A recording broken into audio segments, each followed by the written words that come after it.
মুহূর্তেই বদলে যাচ্ছে মধ্যপ্রাচ্যের মানচিত্র। যে মার্কিন সামরিক বাহিনীকে বিশ্বের সবচেয়ে শক্তিশালী এবং অপরাজেয় বলে মানা হতো, আজ কি তারাই ইরানের ভয়ঙ্কর রণকৌশলের কাছে অসহায় হয়ে পড়ছে? ডোনাল্ড ট্রাম্পের কড়া হুঙ্কার আর ইরানের পাল্টা মরণঘাতী জবাব, সব মিলিয়ে এক ভয়ানক ধ্বংসাত্মক যুদ্ধের দ্বারপ্রান্তে দাঁড়িয়ে আছে পুরো বিশ্ব। শুরুতেই চোখ রাখা যাক এখনকার পরিস্থিতির দিকে। এই মুহূর্তে ইরানের অত্যাধুনিক হাইপারসনিক ব্যালিস্টিক মিসাইল এবং কামিকাজে ড্রোনগুলোর নিশানা সরাসরি মার্কিন সামরিক ঘাঁটিগুলোর দিকে তাক করা। ইরাক, সিরিয়া থেকে শুরু করে জর্ডান, মধ্যপ্রাচ্যের যেখানেই মার্কিন সেনারা অবস্থান করছে, সেখানেই এক অজানা মৃত্যু ভয় তাড়া করে ফিরছে তাদের।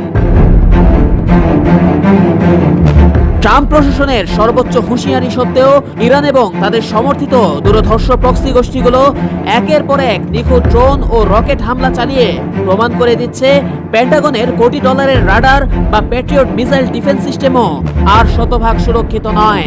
কিন্তু সবচেয়ে বড় প্রশ্ন হচ্ছে, এত আধুনিক অস্ত্র থাকা সত্ত্বেও ট্রাম্পের সেনাবাহিনী কেন এতটা ব্যাকফুটে? সামরিক বিশেষজ্ঞরা বলছেন, এটি কোনো সাধারণ সম্মুখ যুদ্ধ নয়। ট্রাম্পের বিলিয়ন ডলারের অত্যাধুনিক যুদ্ধ বিমান, এয়ারক্রাফট ক্যারিয়ার আর রণতরীর বিপরীতে ইরান ব্যবহার করছে সস্তা কিন্তু ভয়ঙ্কর ধ্বংসাত্মক ড্রোন, সোয়ার্ম বা ড্রোনের ঝাঁক। মাত্র কয়েক হাজার ডলারের এই আত্মঘাতী ড্রোনের আঘাতে বিকল হয়ে যেতে পারে কোটি ডলারের মার্কিন সামরিক সরঞ্জাম। এই ক্রমাগত স্নায়ুযুদ্ধ, রাতের আধারে চোরাগোপ্তা হামলা আর প্রবল মানসিক চাপে মার্কিন সেনাদের মনোবল এখন তলানিতে গিয়ে ঠেকেছে।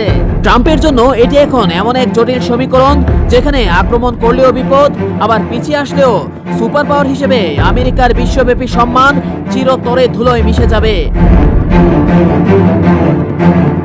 আন্তর্জাতিক প্রতিরক্ষা বিশ্লেষকদের মতে, ইরানের মাটির শত শত ফুট নিচে লুকানো পারমাণবিক স্থাপনা এবং দুর্ভেদ্য মিসাইল বাংকারগুলো পুরোপুরি ধ্বংস করা মার্কিন বিমান বাহিনীর জন্য এক প্রকার অসম্ভব মিশন।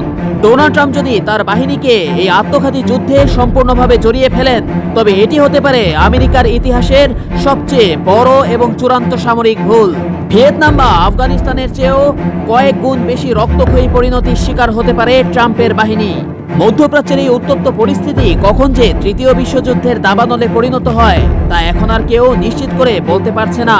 ট্রাম্প কি পারবেন তার বাহিনীকে এই নিশ্চিত ধ্বংসের হাত থেকে বাঁচাতে, নাকি ইরানের এই সর্বনাশা জেদের কাছে হার মানবে পশ্চিমা শক্তির অহংকার?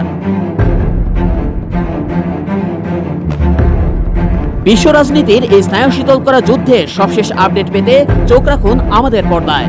ধন্যবাদ।